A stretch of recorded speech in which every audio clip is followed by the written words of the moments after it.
শনিবার big match লড়াই হবে বাংলা দুই ঐতিহ্যবাহী ক্লাবের। পুরনো জৌলুস হারিয়ে গেছে, কিন্তু লড়াইটা মহা গুরুত্বপূর্ণ দু দলের জন্য।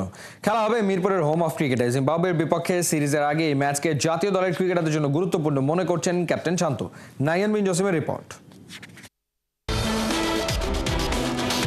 বর্তমান সময়ে আবাহনী মোহামেডান ম্যাচের উত্তাপের স্মৃতি মানেই যেন সাকিবের সেই লাথি কাণ্ড। ঢাকা লিগের সব অন্যায় অবিচারের বিরুদ্ধে ট্রেডমার্ক সাকিবের সেদিনের সেই প্রতিবাদ। সাকিব যখন ওই কাণ্ড ঘটাচ্ছিলেন, শান্ত তখন আবাহনীর জার্সিতে নন স্ট্রাইকিং এন্ডে।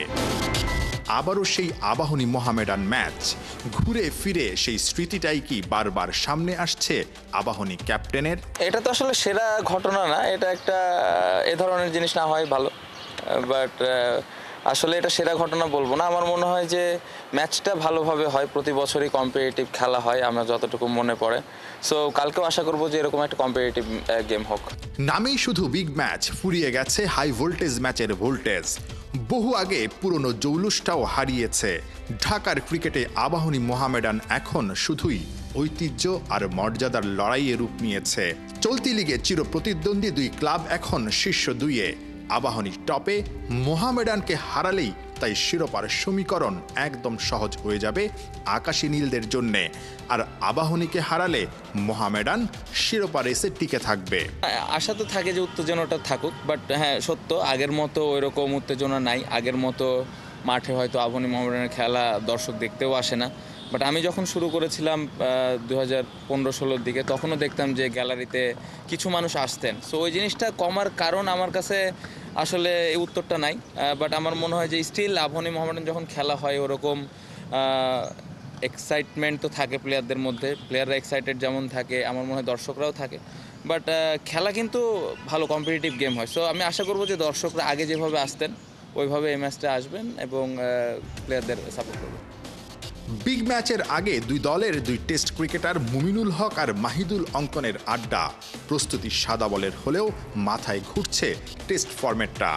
নাহিদ রানারা তো এর মাঝেও সেরেছেন লাল বলের প্রস্তুতিটা। আমরা দেখেছি নাহিদ রানাকে এইখানে আপনারা যখন আবাহনীর প্র্যাকটিস করেন তখন লাল বলে প্র্যাকটিস করছে। আলাদা আলাদাভাবে টেস্ট ক্রিকেটাররা চেষ্টা করছেন। কোনো কারণে কি একটু প্রস্তুতি ঘাটতি কম মনে হয় কিনা? কারণ আমরা সাদা বল থেকে কিন্তু আবারও লাল বলে যাচ্ছি। ইন্টারন্যাশনাল ক্রিকেটার হিসেবে বা পেশাদার ক্রিকেটার হিসেবে এটা আসলে মানিয়ে নেওয়াটাই স্বাভাবিক। তারপরও একটু প্রস্তুতি ম্যাচ থাকলে কি ভালো হতো? প্রস্তুতি ম্যাচ আমি বলবো না, আমার মনে হয় যে প্লেয়াররা অনেকদিন পরে টেস্ট ক্রিকেট খেলবে। অবশ্যই প্র্যাকটিসটা হয়তো আমার কাছে সামটাইমস মনে হয় আরও 2-1 দিন যদি আমরা বেশি পেতাম অবশ্যই ভালো হতো। বাট পাশাপাশি আমি এটাও বলবো যে আবাহনী মোহামেডান অনেক দর্শকদের অনেক চাওয়া পাওয়া থাকে, এই ম্যাচটা অনেক গুরুত্বপূর্ণ। সো পাশাপাশি আমি যেটা বলবো যে প্লেয়াররা যারা চান্স পেয়েছে, যারা দলে আছে, তারা মেন্টালি কিন্তু অলরেডি প্রিপারেশন নিচ্ছে যে কীভাবে আমি খেলাটা খেলতে চাই। সো দুই দিক দিয়ে যদি চিন্তা করেন, অবশ্যই মোহামেডান আবাহনী যেরকম ইম্পর্টেন্ট, পাশাপাশি টেস্ট ক্রিকেটটাও ইম্পর্টেন্ট, এবং প্লেয়াররা ওই দুইটা জিনিসই সুন্দরভাবে ব্যালেন্স করে আমার মনে হয় প্রিপারেশন নিচ্ছে। এবং আমি আশা করবো যে যখন আমরা সিলেটে পৌঁছাবো তারপরে প্রিপারেশনের যতটুকু সময় আছে, আই থিঙ্ক এনাফ হবে প্লেয়ারদের জন্য। বাংলাদেশের জন্য আসলে চ্যালেঞ্জেসগুলো কোন জায়গায় থাকতে পারে?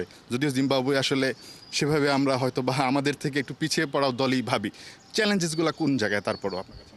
কোনো দলই ছোটো না, আমি বারবারই বলতেছি, এবং প্লেয়াররা এই জিনিসটা চিন্তাও করছে না। আমি আশা করব যে সাধারণ মানুষ বা মিডিয়ার যারা আছে তারা ওইভাবে দেখছে না যে ছোট দল বা বড় দল। খেলাটা আমাদের কত ভালো ক্রিকেট খেলতে পারে এটা ইম্পর্টেন্ট। লাস্ট ইয়ার যদি আপনি টেস্ট ক্রিকেট দেখেন, আগের থেকে ইমপ্রুভ হয়েছে। আমার যতটুকু মনে পড়ে আমরা 4টা ম্যাচ জিতেছিলাম। সো ইম্পর্টেন্ট, এবছর আরও 6টা টেস্ট ম্যাচ আছে। কত বছরের থেকে কীভাবে আমরা ভালো রেজাল্ট করতে পারি, তাহলে আমাদের টেস্ট ক্রিকেটটা সামনের দিকে আগায় যাবে। দু দলে খেলছেন টেস্ট টিমের 7 জন। শনিবার ম্যাচ খেলে রাতের ফ্লাইটেই সবাই উড়ে যাবে সিলেটে। 13 এপ্রিল থেকে সেখানেই জিম্বাবুয়ে সিরিজের ক্যাম্প শুরু হবে।